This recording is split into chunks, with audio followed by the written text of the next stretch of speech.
Hello everyone, आज इस video में डिस्कस करने वाले हैं रेली गियर इंटरप्राइजेज लिमिटेड के बारे में। डिटेल में एनालिसिस करने वाले इस कंपनी का हमारे एक सब्सक्राइबर कृषि फुलवानी जी ने उन्होंने बोला था कि इसका एक डिटेल में एनालिसिस करने के लिए। तो जो भी लोग इस वीडियो को देखिएगा तो कम्प्लीटली देखिएगा, क्योंकि थोड़ा सा कॉम्प्लिकेटेड होने वाला है ये एनालिसिस।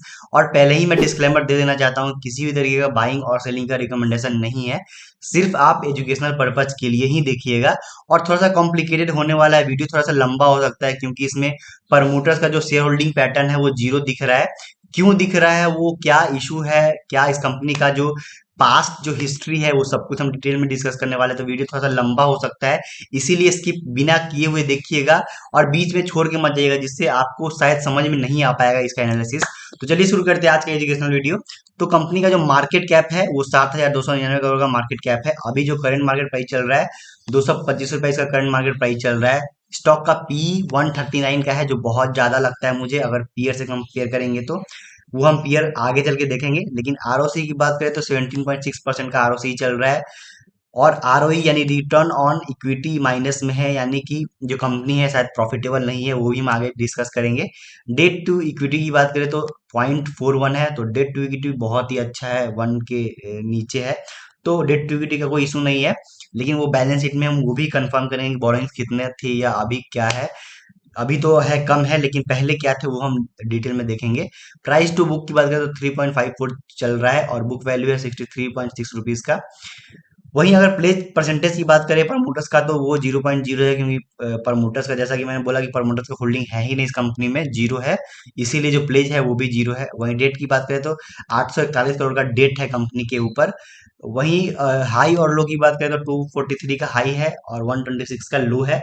तो अभी ऑल टाइम हाई के आसपास ही चल रहा है जो कंपनी का जो प्राइस है, अभी जो करंट मार्केट प्राइस चल रहा है। वहीं अगर अबाउट सेक्शन की बात कर लेते, कंपनी करती क्या है, तो कंपनी जो है वो 1984 में इनकॉर्पोरेट हुई थी, और ये बेसिकली एक डाइवर्सिफाइड फाइनेंशियल सर्विस कंपनी है, जिसका ऑल ओवर इंडिया में प्रेजेंस है। और ये ऑपरेट करता है थ्रू इट्स सब्सिडरी कंपनीज।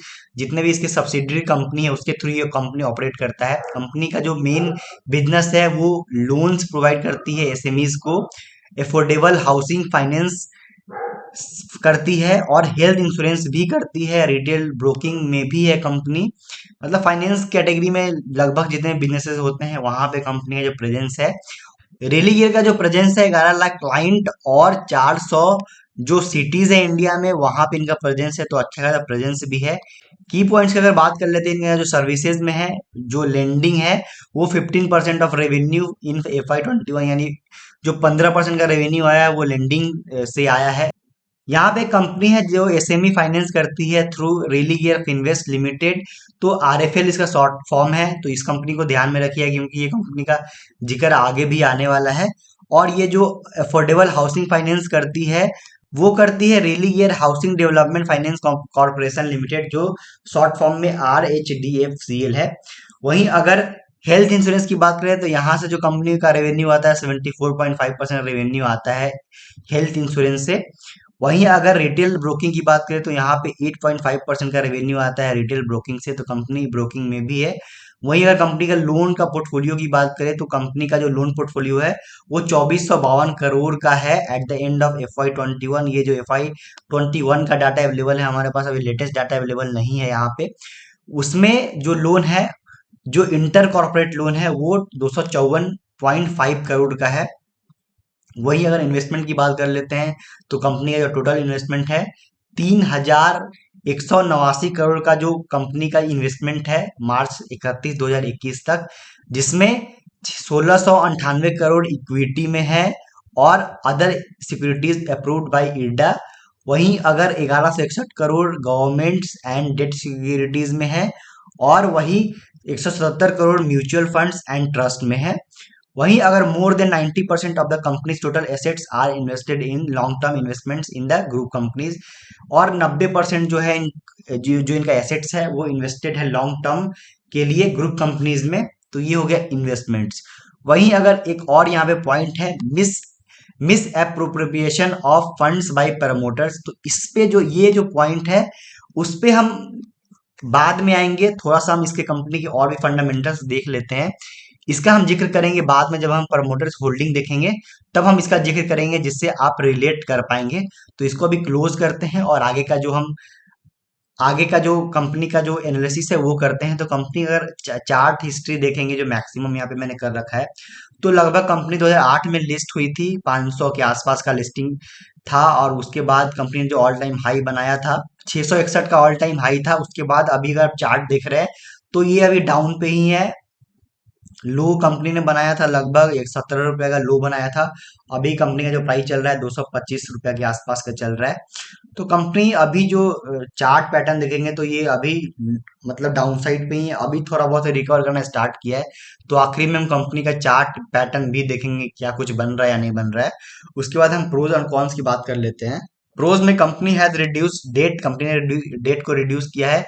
और company is expected to give good quarter, यानी आगे चल कंपनी अच्छा क्वार्टरली रिजल्ट देगी। वही कॉन्स की बात कर लेते हैं तो stock is trading at 3.54 times it's book value, यानी बुक वैल्यू से बहुत ज्यादा ऊपर ट्रेड कर रहा है। कंपनी का जो लो इंटरेस्ट कवरेज रेशियो है, ये जो नेगेटिव साइड होता है। Earning includes and other income of 3,393 crore, यानी 3,399 करोड़ का जो अदर इनकम हुआ है, यानी प्रॉफिट में जो ये इंक्लूड हुआ है। तो ये अलग इनकम है जो हर साल या हर क्वार्टर में ये आपको देखने के लिए नहीं मिलेगा। Company's cost of borrowing seems high, यानी जो कंपनी बोरो कर रही है पैसा, वो बहुत हाई वैल्यूएशन पे, यानी बहुत हाई इंटरेस्ट पे कंपनी बोरो कर रही है, जो एक नेगेटिव साइड होता है किसी फाइनेंशियल कंपनी के लिए। वहीं अगर पीयर कंपैरिजन में करें तो जो पी रेशियो दिख रहा है सबसे ज्यादा, इसी का पी रेशियो दिख रहा है सबसे ज्यादा हाई पी है। तो मुझे लगता है कि ये जो बहुत ज्यादा हाई है कंपनी का पी, ये समझ से परे है। वहीं अगर और भी जो बड़ी बड़ी कंपनियां हैं, बजाज फाइनेंस हो गया, वो 33 के पी पे है। बजाज फिनसर्व 33 के पी पे है। वहीं अगर H D F C M C की बात करें तो वो 33 के पी पे है। श्रीराम फाइनेंस जो फाइनेंस करती है वो 10 लगभग 11 के पी पे है। तो एस बी आई कार्ड्स है वो 35 के 36 के पी पे है। तो बहुत सारी कंपनियां हैं जो इससे कहीं ज्यादा अच्छी कंपनियां हैं, वो आपको कहीं सस्ती मिल रही है। तो ये आपको देखना पड़ेगा। वहीं अगर क्वार्टरली रिजल्ट्स की बात कर लेते हैं तो क्वार्टरली रिजल्ट्स में 2000 जून 2020 से डाटा अवेलेबल है। 506 करोड़ का प्रॉफिट हुआ, सेल्स हुआ करता था। और अभी 2023 जून में 1285 करोड़ का जो सेल्स हुआ है। तो सेल्स तो ग्रो हुआ है, सेल्स ग्रो हो रहा है। अगर 2020 के बाद हम देखते हैं तो थोड़ा बहुत ही, लेकिन सेल्स ग्रो हो रहा है। वहीं अगर नेट प्रॉफिट की बात कर लेते हैं तो नेट प्रॉफिट लगातार कंपनी एक लॉस मेकिंग कंपनी रही है। टिल दो दिसंबर 2022 के क्वार्टर तक ये कंपनी लॉस मेकिंग रहा है। उसके बाद मार्च 2023 में एक बहुत बड़ा प्रॉफिट, यानी 3,517 करोड़ का प्रॉफिट, जिसमें जैसा कि मैंने आपको पहले ही बताया था कि ये जो 3,354 करोड़ का जो प्रॉफिट है वो अदर इनकम है। और ये अदर इनकम में भी आप देख सकते हैं कि ये जो इनकम है ये मतलब एक्सेप्शनल है, यानी हर बार ये इनकम नहीं आएगा। तो ये देख सकते हैं, ये अभी शायद नेट से कनेक्ट नहीं है, इसी कारण ये अभी खुल नहीं रहा है। तो ये जो प्रॉफिट है इसको आपको इग्नोर करना है। अगर इसको हटा के अगर देखिएगा तो मुझे लगता है कि ये थोड़ा बहुत प्रॉफिट में ही आएगा। वहीं अगर जून की बात करें तो जून में 93 करोड़ का जो प्रॉफिट है। तो अब कंपनी नेगेटिव से, यानी लॉस से, पिछले 2 क्वार्टर से प्रॉफिट में कन्वर्ट हुई है। वहीं अगर हम प्रॉफिट एंड लॉस स्टेटमेंट की बात कर लेते हैं, yearly profit and loss statement की, तो वहीं अगर सेल्स की बात कर लेते हैं तो सेल्स मार्च 2022 में 3,873 करोड़ का था। और अभी यानी पिछले मार्च 2023 का अगर डाटा है तो 4,676 करोड़ का है। तो ऐसा नहीं कि बहुत ज्यादा ग्रोथ देखने के लिए मिला है। इस लगभग 10 साल से ज्यादा हो चुके हैं कंपनी के जो ये रिकॉर्ड्स है, 11 साल हो चुके हैं, लेकिन बहुत ज्यादा ग्रोथ नहीं देखने के लिए मिला है। वहीं अगर प्रॉफिट की बात कर लेते हैं तो 148 करोड़ का उस टाइम भी लॉस था 2012 में। और 2022 में भी 1,539 करोड़ का लॉस था। अभी मार्च 2023 में कंपनी प्रॉफिटेबल हुई है। उसमें भी अगर आप देखेंगे तो 3,476 करोड़ का जो ये प्रॉफिट रहा है वो अदर इनकम रहा है। तो अगर इसको अगर माइनस करते हैं 3,169 करोड़ में, तो ये भी आपको माइनस में ही है। ये यानी ये साल भी नेगेटिव रिटर्न ही, नेगेटिव प्रॉफिट ही रहा है। तो कंपनी अभी तक ईयर ऑन ईयर बेसिस पे प्रॉफिटेबल नहीं हुई है। माफ कीजिएगा, बीच में 2014 में प्रॉफिटेबल थी कंपनी, 2015 में 321 करोड़ का प्रॉफिट हुआ था और 2016 में प्रॉफिट हुआ था। उसके बाद का जो साल रहा है 17, 18, 19, 20, 21, 22 और ये 23 का भी अगर अदर इनकम को छुड़ा देते हैं तो वो भी नेगेटिव ही रहा है। तो अगर मैं रिजल्ट्स देखी, प्रॉफिट एंड लॉस देखूँ तो कंपनी मुझे थोड़ा सा भी अच्छा नहीं लग रहा है। मतलब कंपनी, ऐसा नहीं लग रहा है कि बहुत ही अच्छा कंपनी ने परफॉर्म किया है। मैं कह सकता हूँ कि कंपनी ने बहुत ही खराब परफॉर्म किया है। वहीं अगर हम बैलेंस शीट देख लेते हैं तो बैलेंस शीट में रिजर्व जो है कंपनी के है, तो रिजर्व 2012 में 3,489 करोड़ का था, जो अभी 1,734 करोड़ का है। इसके पहले जो रिजर्व भी थे पिछले 3 साल में, वो नेगेटिव से रिजर्व भी थे। उसके पहले जो बोरोइंग्स थे वो बोरोइंग्स बहुत ज्यादा थे, जो अभी इस साल मार्च 2023 में आके बहुत ही कम हो गया, 841 करोड़ का। उसके पहले लगभग 5,000 करोड़ का जो बोरोइंग्स था कंपनी का, उसके पहले भी 5,000 करोड़ का। उसके पहले 5300 करोड़ का। उसके पहले लगभग 7,000 करोड़ का। उसके पहले 10,000 करोड़ का। तो मतलब बोरोइंग्स कंपनी के बहुत ज्यादा थे, जो अब जाके कम हुए हैं। तो ये एक मुझे लगता है कि एक पॉजिटिव है। पहला एक चीज मुझे मुझे लगता है कि कंपनी में कुछ पॉजिटिव हुआ है, तो ये बोरोइंग्स जो है वो कम हुए हैं। वहीं अगर कैश फ्लो की बात कर लेते हैं तो कैश फ्लो कंपनी का, वो कैश फ्रॉम ऑपरेटिंग एक्टिविटी वो पॉजिटिव है। वहीं अगर नेट कैश फ्लो की बात कर लेते हैं तो वो नेगेटिव है। तो यहाँ पे नेट कैश फ्लो भी कंपनी के पास पॉजिटिव नहीं है। तो ये भी एक नेगेटिव साइड है कंपनी के लिए। रेशियो की बात कर लेते हैं तो रेशियो यहाँ पे आरओसी है 18% का। इसके पहले भी माइनस में था आरओसी, तो कुछ ज्यादा कुछ खास नहीं है। वहीं अगर शेयर होल्डिंग पैटर्न की बात करें तो ये बहुत मुझे इंटरेस्टिंग लगा है, इसीलिए मैंने बोला कि थोड़ा सा कॉम्प्लिकेटेड होगा और इसीलिए थोड़ा वीडियो लंबा हो सकता है, जैसा कि मैंने आपको बताया था। तो ये पार्ट आप जरूर देखना, वीडियो को पूरा ही देखना, तभी आपको समझ में आएगा, एनालिसिस समझ में आएगा। तो कंपनी का जो प्रमोटर्स का होल्डिंग है वो 0% है, यानी कंपनी के प्रमोटर्स है ही नहीं, कोई भी प्रमोटर्स नहीं है। सितंबर 2020 का डाटा अवेलेबल है, उसमें 0.88% का प्रमोटर्स का होल्डिंग था, जो अभी जाके एकदम कम हो गया, यानी प्रमोटर्स कोई है ही नहीं। ऐसा क्यों हुआ है, तो वो हम देखने के लिए वही पार्ट पे आ जाते हैं जहां पे मैंने आपको बोला था कि मैं आपको जब शेयर होल्डिंग पैटर्न देखूंगा वो बताऊंगा।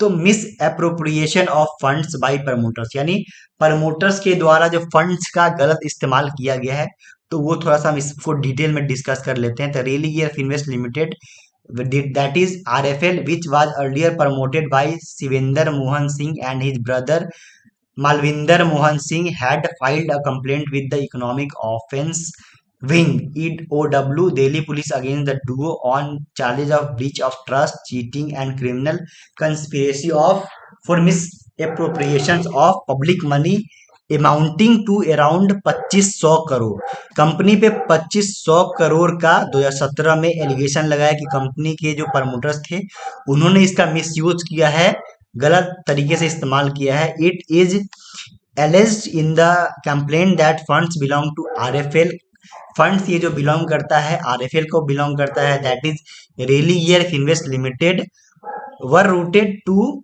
रेली year holding private limited, company private limited, owned and controlled by the Singh brothers. यानी कि ये जो 2500 करोड़ था 2017 में, ये जो आरएफएल का था, इसको मतलब रेली ईयर होल्डिंग प्राइवेट लिमिटेड में कन्वर्ट कर दिया गया, उसमें उसमें ट्रांसफर कर दिया गया, जो एक प्राइवेट कंपनी थी, जो कंट्रोल किया जा रहा था। ये जो ब्रदर्स थे, सिंह ब्रदर्स थे, जो कंपनी के प्रमोटर्स थे, रेली ईयर इंटरप्राइजेज लिमिटेड के जो प्रमोटर्स थे, उनके द्वारा इस कंपनी को कंट्रोल किया जा रहा था, यानी वो कंपनी भी उन्हीं का था। और उस पैसे को, यानी 2500 करोड़ के पैसे को कंपनी के प्रमोटर्स द्वारा घुमाया गया है, मिसयूज किया गया है। तो ये एक बहुत ही बड़ा प्रमोटर्स पे एलिगेशन लगा था। शायद एलिगेशन सही होगा तब तो प्रमोटर्स के द्वारा, शायद प्रमोटर्स को जो 0% है वो आज दिख रहा है। अगेन मैंने इसमें घुस के अंदर से ये कंफर्म नहीं किया है, तो अगेन आप मुझे बताना अगर आप इस कंपनी को ट्रैक कर रहे हो या नहीं कर रहे हो। मेरे ट्रैक लिस्ट में, मेरे वॉच लिस्ट में ये कंपनी नहीं है। तो अगेन यहाँ पे करेक्टिव एक्शन प्लान की बात कर लेते हैं। तो RFL was barred from undertaking any new businesses since January 2018 by the RBI under its corrective action plan due to the company's weak financial health owing to the misappropriation of funds by its promoters, former promoters. यानी जो इसके company के जो farmer promoters थे, RBI के द्वारा रोक लगाया है कि आप कोई भी नया बिजनेस नहीं कर सकते हैं, क्योंकि जो आपका फाइनेंशियल्स है वो बहुत ही वीक है। तो आरबीआई के द्वारा बहुत सारा कंपनी पे रोक भी लगाया गया था। The company has since repaid उसके बाद कंपनी ने 6500 करोड़ का जो इन पे लोन था जो उनको रीपे किया to its lender. The company also put together a debt restructuring plan in FY 20, यानी डेट रिस्ट्रक्चरिंग प्लान भी कंपनी के द्वारा बनाया गया था। उसके बाद divestment plan halted by RBI, तो डाइवेस्टमेंट प्लान भी था जिसको RBI के द्वारा हॉल्ट किया गया। तो यहाँ पे है कि the company has had entered into a share purchase agreements in October 2019 with TCG Advisory Services Private Limited to divest its entire stake in RFL and RHDFCL, but RBI halted the divestment plans and advised a revised proposal for revival of RFL and RHDFCL। यानी divestment plan भी बना था लेकिन RBI के द्वारा halt लगा दिया गया है और RBI ने बोला कि आप फिर से इसका सही से प्रपोजल लाइए, फिर से एक नया प्रपोजल लाइए। उसके बाद divestment of partial stake in CHIL, तो the company divested part of its investment in CHIL to Kadara Capital Fund LLP and Krisikar Ventures LLP in जून 2020। यानी कंपनी ने अपना कुछ डाइवेस्टमेंट भी किया था, यानी कुछ अपने जो कंपनी में जो हिस्सेदारी था CHIL में उनमें बेचा भी था ये दोनों फंड को। उसके बाद the company received a primary investment of 300 crore from Kedaara, यानी 300 करोड़ का जो कंपनी को इन्वेस्टमेंट भी मिला था जो उन्होंने हिस्सेदारी को सेल किया था उसके एवज में। उसके बाद यहाँ पे मर्जर है कि 4 subsidiary of the company, namely Religare Comrade Limited, Religare Insurance Limited, Religare Advisors Limited, and Religare Business Solutions Limited will be merged into one company। यानी मर्जर किया गया था चारों सब्सिडरी को एक कंपनी में। तो ये भी आप देख सकते हैं मर्जर भी किया गया था। उसके बाद हाइलाइट्स में यहाँ पे है कि Care Health Insurance limited crossed the gross written premium of rupees 2400 crore in FY 20। CHIL, यानी CHIL जो कंपनी के बारे में बताया जा रहा था वो केयर हेल्थ इंश्योरेंस लिमिटेड है जिसका जिक्र किया जा रहा था। यहाँ पे जिसका जिक्र किया गया है डाइवेस्टमेंट का, तो ये हेल्थ इंश्योरेंस कंपनी है जो केयर हेल्थ इंश्योरेंस कंपनी है उसी का शॉर्ट फॉर्म में लिखा हुआ था वहां पे। फिर यहाँ पे ये भी दिया हुआ है कि CHIL raised equity capital of 58.5 crore in FY 20।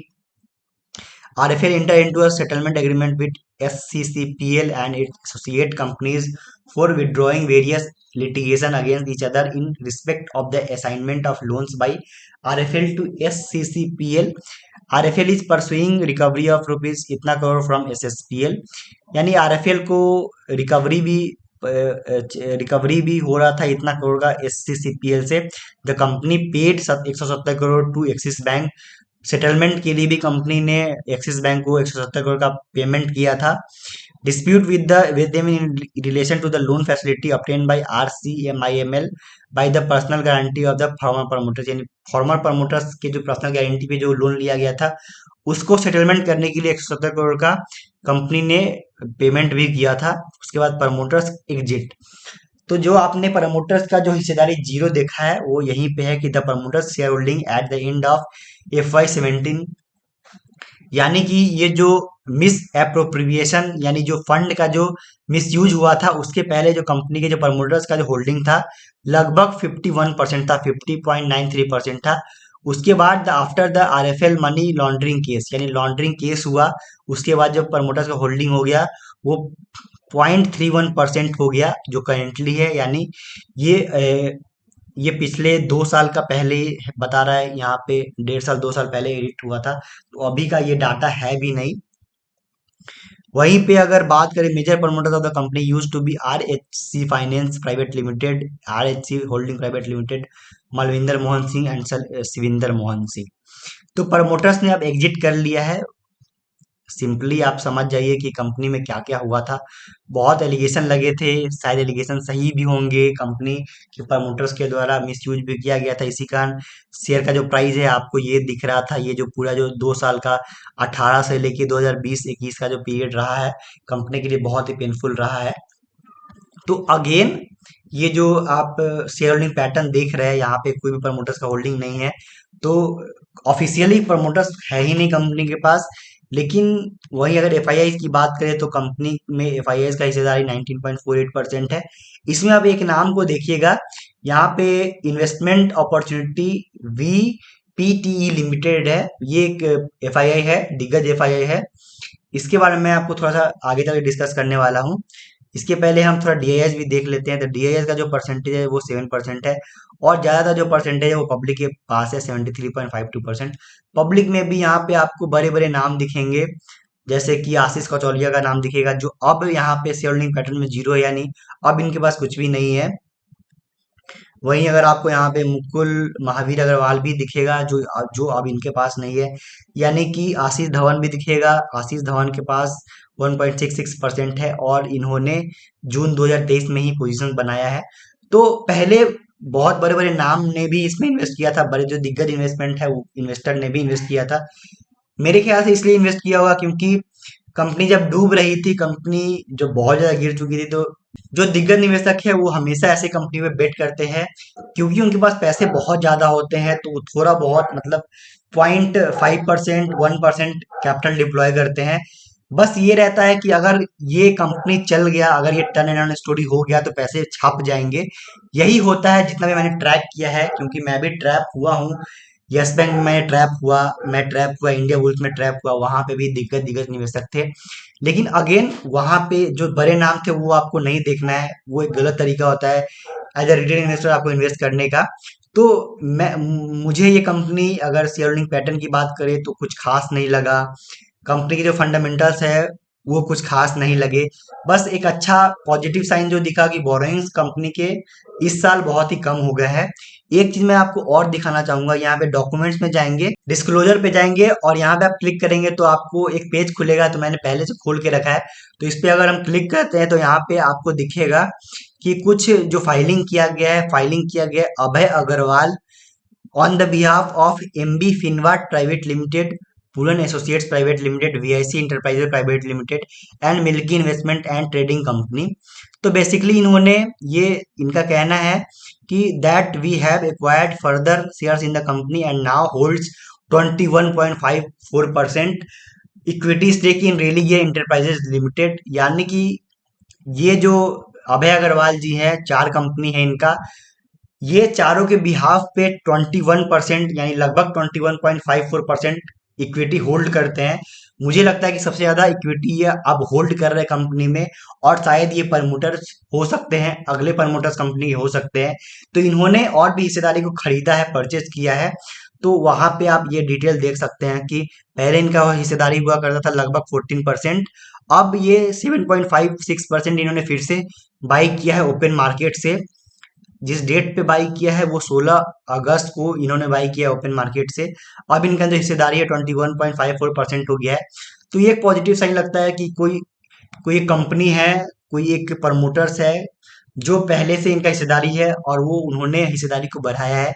यहाँ पे आप सब कुछ सारा क्वांटिटी देख सकते हैं कि चार कंपनी है इनका प्राइवेट लिमिटेड करके, और चारों का जो हिस्सेदारी है, पैन नंबर दिया गया है, चारों का हिस्सेदारी है, कितना क्वांटिटी में शेयर्स है, परसेंटेज में कितना शेयर्स है, ये आपको दिख रहा है। तो ये एक पॉजिटिव साइन है कि हाल फिलहाल कंपनी नेक्स्ट प्रमोटर हो सकते हैं, या जिनका जो ज्यादा सबसे ज्यादा हिस्सेदारी है उन्होंने फिर से बाई किया है। अगर आप इसको एनालिसिस कर रहे हैं तो ये इसको आप एक पॉजिटिव साइन की तरफ देख सकते हैं। वहीं अगर 7.54% अगर किसी ने खरीदा है तो किसी ने बेचा भी होगा। तो जैसा कि मैंने आपको बताया था कि इस नाम को आप देखिएगा, एफआईआई जो है, इन्वेस्टमेंट अपॉर्चुनिटी फंड, जो यहाँ पे आप देख रहे हैं, इनको देखिएगा। तो इनका लगभग 7.65% का होल्डिंग था, और मुझे लगता है कि इन्होंने सारा का सारा जो होल्डिंग है वो उन्होंने सेल कर दिया है। कैसे? तो यहाँ पे आप इस पे क्लिक कीजिएगा, जो डॉक्यूमेंट्स में आपको डिस्क्लोजर दिख रहा है उस पे क्लिक कीजिएगा तो आपको एक और पेज खुलेगा जो मैंने पहले से खोल के रखा है। तो यहाँ पे आप ये नाम मैच कर सकते हैं, investment opportunity V PT limited private limited है ये। तो इन्होंने बोला है कि हमने जो सेल्स किया है, शेयर को सेल किया है रेलिगेयर इंटरप्राइजेज लिमिटेड का, कितना सेल किया है, तो लगभग इन्होंने 7.65%, यानी कि जो जितना भी हिस्सेदारी था सारा का सारा शेयर को बेच दिया है। और यही जो बेचा है, जो खरीदने वाला पार्टी है, जो मैंने पहले आपको दिखाया कि उन्होंने खरीदा है, तो एक किसी बड़े एफआईआई ने खरीदा है, और एक जो डीआईआई है, जो प्रमोटर्स नेक्स्ट प्रमोटर्स हो सकते हैं। अगेन अभी प्रमोटर्स है नहीं है, वो आगे पता चलेगा, फाइलिंग होगा तो पता चलेगा। तो वो मैं नहीं कह रहा हूँ कि वो ही प्रमोटर्स है, लेकिन कहने का मतलब ये है कि जो सबसे ज्यादा हिस्सेदारी रखते हैं उन्होंने फिर से कंपनी में हिस्सेदारी बढ़ाया है, जो एक पॉजिटिव साइन भी है। आप नेगेटिव साइन भी ले सकते हैं कि एक दिग्गज एफआईआई ने हिस्सेदारी को बेचा है। तो अगेन ये एक पूरा जो एनालिसिस रहा है इसका रेलिगेयर इंटरप्राइजेज लिमिटेड का, अगर कॉनकॉल्स देखेंगे तो कॉनकॉल्स 2016 के बाद से कॉनकॉल्स अवेलेबल नहीं है। एनुअल रिपोर्ट्स आप जाके चेकआउट कर सकते हैं, तो आप जरूर चेकआउट कीजिएगा एनुअल रिपोर्ट्स, जिसमें और भी आपको इंसाइट्स पता चल पाएगा। तो अगेन पर्सनली अगर आप मुझसे इस कंपनी के बारे में पूछिएगा तो मैंने इसका एनालिसिस कर लिया है। अगेन किसी तरह का रिकमेंडेशन नहीं है, लेकिन पर्सनली ये मुझे कंपनी वर्थ इट नहीं लग रहा है कि इसमें इन्वेस्ट किया जा सकता है, क्योंकि आपके पास और भी कंपनियां हैं जो फाइनेंस सेक्टर में है। वहां पे आप देख सकते हैं, वहां पे अपॉर्चुनिटी दिख सकता है, जहां पे आपको जो पिक्चर है वो कहीं ज्यादा क्लियर दिख रहा होगा, लेकिन यहाँ पे बहुत ज्यादा कॉम्प्लिकेटेड है प्रमोटर्स को लेके। हो सकता है कि एक टर्न अराउंड स्टोरी हो सकता है, लेकिन अगेन मेरा पर्सनल ओपिनियन है, इस कंपनी में कभी मैं बेट नहीं करूंगा। हो सकता है कि यहाँ से शेयर प्राइस आगे अच्छा अच्छा रिटर्न आपको दे सकता है, लेकिन ये आपके ऊपर होगा। अगेन ये सिर्फ एक एनालिसिस था, एजुकेशनल पर्पज के लिए था। तो कैसा वीडियो लगा जरूर कमेंट करके बताइएगा। वीडियो अगर आपको अच्छा लगा है तो इस वीडियो को लाइक कीजिएगा। ऐसे ही और भी वीडियो देखने के लिए चैनल को सब्सक्राइब कर लीजिए। इस वीडियो से रिलेटेड आपके मन में कोई सवाल है या डाउट्स है तो let me know in the comment section. आप चाहते हैं कि मैं किसी और कंपनी को ऐसे ही डिटेल में एनालिसिस करूं तो let me know in the comment section. मैं जरूर अगले वीडियोस में कोशिश करूंगा कि कवर करने के लिए। यहाँ तक आपने इस वीडियो को देखा, इसके लिए बहुत धन्यवाद। जय हिंद, मिलते हैं अगले वीडियो में।